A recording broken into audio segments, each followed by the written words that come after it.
Hey y'all, welcome to my channel, or welcome back if you're returning. My name's Amy and this is Amy's Lifestyle and Budget, where we do all things living life on a budget.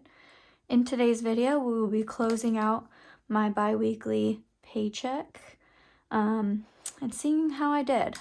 Plot twist, not well. So if that's something you're looking forward to learning or hearing more about, keep on watching and let's get on into the video.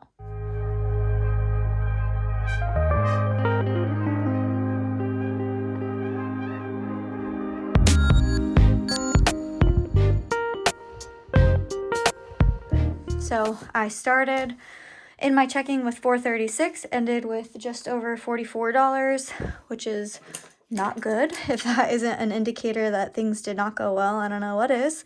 Savings started at $27.61. We'll get to what I ended up with because I'm going to have to move some of that to cover some of my spending. And then wedding, we've officially emptied out the wedding account because I'm getting married in less than a week. So that's exciting. Otherwise, I was paid $1,288 and I put $593 of those dollars towards my savings. Otherwise, I budgeted $30 for pets, which brought that balance to $230. Didn't spend anything for pets, so that gives us $230 remaining in that in that sinking fund. I'm just gonna move my little money tray up a little bit. Car, budgeted $30, brought that to $290, didn't spend any, have $290. Essentials, budgeted $20, brought that to $140, didn't spend any, leaving me with $140. Household, budgeted $20, bringing that to $40, spent $11. So let's pull that $11 out of household. I'm gonna pull that from a 20, and I think I have change, so we'll grab $9 back. Do I want to do, actually, I'm just gonna grab a 10 because I don't feel like dealing with all that drama. So we'll put $10 back in household, and that other $10 will go to the bank.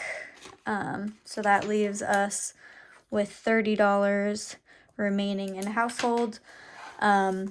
Christmas, budgeted $75, brought that to $540, didn't spend any, so I still have $540. Travel, budgeted $100, bringing that to $400, didn't spend any, have $400. FabFitFun, budgeted $20, brought that to $300, didn't spend any, have $300. Education, budgeted $40, bringing that to $1130, didn't spend any, have $1130. Clothing, budgeted $20, brought that to $20, spent $116, so that is well over my budget. So I'm $96 over budget there, which I will have to make up for with my savings. But let's go ahead and pull that $20 out of clothing in the meantime and take that back to the bank. And then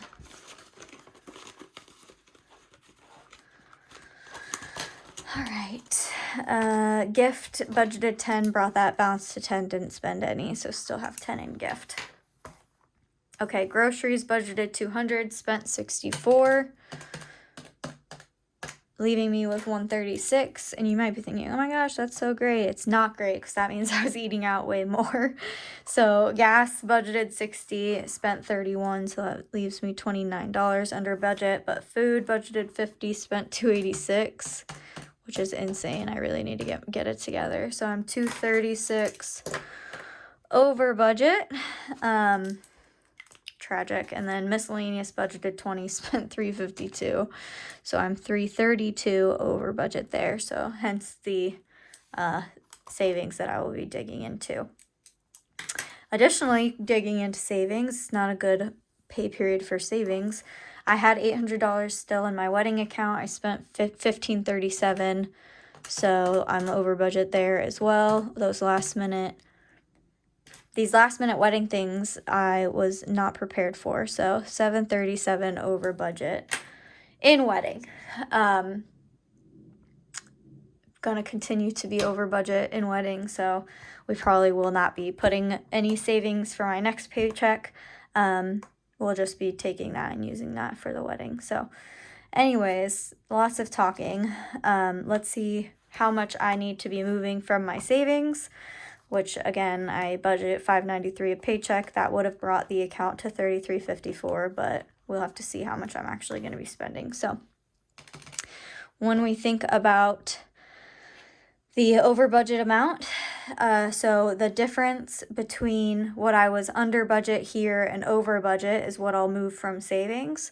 So we have 236 over budget plus 332 over budget, which is 568, but I'm going to subtract the 136 I was under budget and the 29 I was under budget in gas, which leaves me 403. I'm going to add the 96 I was under budget in clothing, which brings my balance to 499, and then I'm going to add in the 737 that I was over budget for the wedding for this pay period, and that is 1236. So we will be moving 1236 out of my savings into my checking, and what that means for my savings is $33.54 minus 1236 brings us to $2,118 in my savings. So that is what I'm ending with over here, 2,118. And that means I went down, obviously, in savings as well, which is not great. So this one sucks. It doesn't really feel very good, this pay period, but the beauty of it is my wedding's next week. So after next week, I won't have any more wedding expenses, and I will be married to the love of my life, which is obviously what I'm most excited for. And then we get to think about our honeymoon and figure out how that's gonna all work out. So anywho, before I ramble too much further, thank you guys for tuning in, and I'll see you guys in my next video. Bye.